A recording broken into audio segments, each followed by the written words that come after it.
নমস্কাৰ অজন্তাস vlog and কিটচেনলৈ আপোনালোকক স্বাগতম জনাইছোঁ। আজি মই বনাব লৈছোঁ এগলেছ চকলেট কেক। প্ৰথমতে মই গুড়ি কৰি লোৱা 1 কাপ চেনি দিলোঁ আৰু ৰিফাইন তেল 1 কাপতকৈ অলপমান কমকৈ দি ভালকৈ ফেটি ল'লোঁ।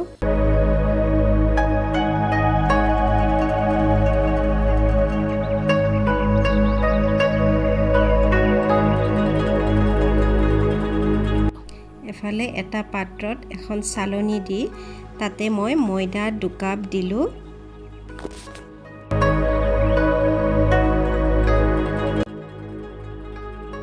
তাত মই দিলোঁ মিল্ক পাউডাৰ 4 চামুচ,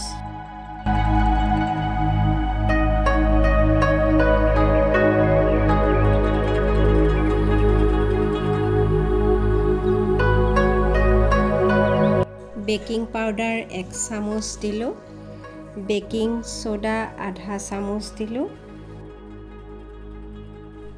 নিমখ এচিকুট দিলোঁ, কোকো পাউডাৰ 4 চামুচ দিলোঁ,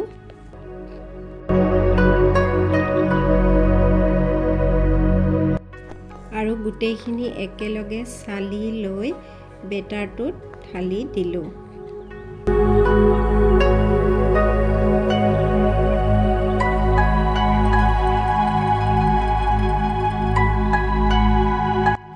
দৈ দিলোঁ 3 চামুচ,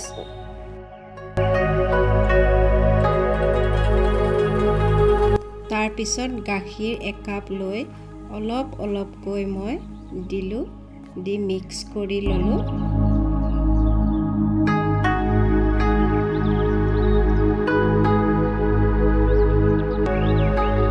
একেলগে মই গোটেই গাখীৰ ঢালি দিয়া নাই। গোটেই গাখীৰ যদি মই একেলগে ঢালি দিওঁ পনীয়া হৈ যাব পাৰে।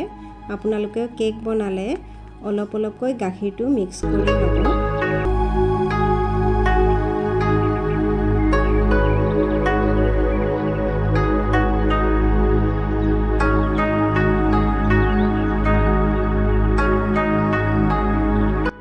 এনেকৈয়ে মোৰ কেক বেটাৰটো ৰেডি হৈ গ'ল। তাৰপিছত এফালে মই কেক টিনটোত অলপ ৰিফাইন তেল দি ভালকৈ সানি ল'লোঁ। তাৰপিছত ময়দা অলপ ছটিয়াই দিলোঁ। কেক টিনটো মই ভালকৈ লৰাই দিলোঁ, ময়দাখিনি যাতে চাৰিওফালে মিলি যায়। আপোনালোকে বাটাৰ পেপাৰো দি ল'ব পাৰে, মই নিদিয়াকৈ এনেকৈয়ে কৰিছোঁ। বেটাৰখিনি মই কেক টিনত ঢালি দিলোঁ। তাৰপিছত মই অলপমান ঠুকুৰিয়াই দি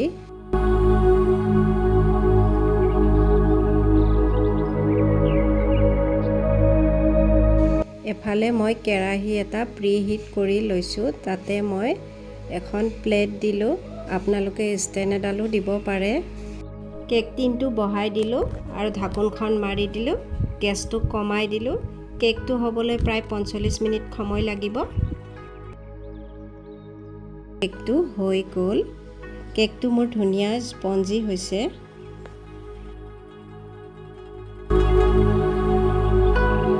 কেকটো মই আইচিং কৰিলোঁ।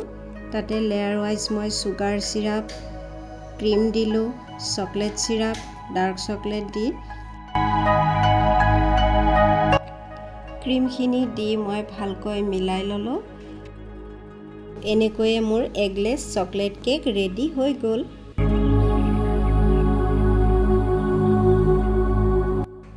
আপোনালোকে মোৰ এই কেকৰ ভিডিঅ'টো চাই কেনেকুৱা পালে কমেণ্ট কৰি জনাবচোন, আৰু লাইক কৰিব, শ্বেয়াৰ কৰিব আৰু ছাবস্ক্ৰাইব কৰিবলৈ পাহৰি নাযাব। Thank U.